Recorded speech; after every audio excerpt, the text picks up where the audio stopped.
Sponsored by AC Designs. All right, folks, we're going to take a breather and slow down for a second because we know we're throwing a lot of information at you, and we just got a pretty significant update of information from the National Hurricane Center as well as from a bunch of computer models. So let's go to the headline. Here's the headline. First of all, if you're just joining this whole Ian story, it's going to be a big event. But remember, the worst this has to offer, the most widespread, at least potential for it to be a life-threatening scenario, that's going to be on the Gulf Coast. Now, for those of you with concerns on the Gulf Coast, the update now makes it look like the Tampa Bay area will receive pretty close to a direct hit. If we were to go exactly as forecast, still a Category 3 hurricane right about over Clearwater late Wednesday and Thursday. What about us? Weakens for a couple different reasons as it heads our way, but definitely heads our way in a significant, well, for a significant reason. But again, the worst on the Gulf Coast. So why are we going to have such big rains? Because a secondary low is going to form here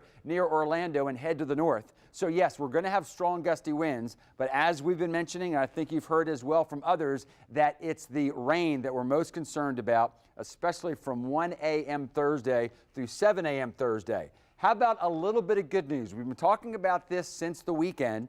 And once this hurricane makes it to near Tampa, it does look like some dry air will be pulled into it. So it's going to weaken, not just because it's going to hit land, but also because of the dry air. I'm going to come back to the 7-day outlook in a moment, but I'm going to introduce you to, or reintroduce you to, those of you, if you have a memory, it's only been 9 months. Michaela Lucero is here to help us out with the hurricane. She knows the local knowledge.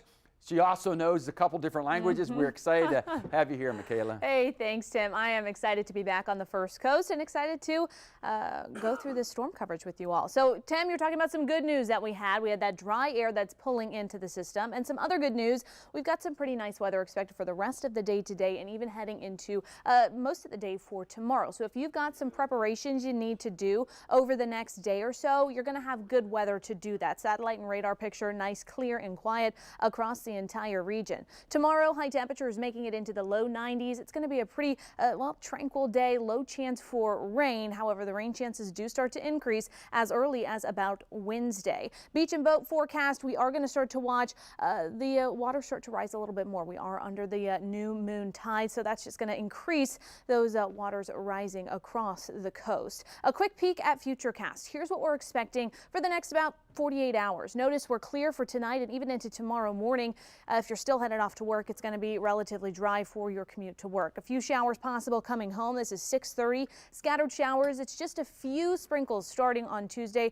The majority of that rainfall really starts to push through getting into the day on Wednesday. Right now, about 8:30 in the morning, we're seeing widespread showers across the entire First Coast with a few pockets of heavy rainfall as well. Right now, rainfall totals ranging between about 4 inches for some, but close to 6, 7, 8 inches for others. So, of course, we're going to continue to monitor the chance for some areas to see some pretty significant flooding. All right, Tim, let's get another look at that 7-day forecast. Okay, thank you very much, Michaela. So the 7-day, the headline we're trying to make here is one more nice dry day. I think most of the showers tomorrow won't arrive until Tuesday night, and then Wednesday, Thursday, and Friday will be the stormiest weather, the stormiest overall day, probably Thursday. We might even see the sun setting on Friday. Much improved conditions this weekend. We're going to take a look at some of the whys to this forecast coming up at 5:30.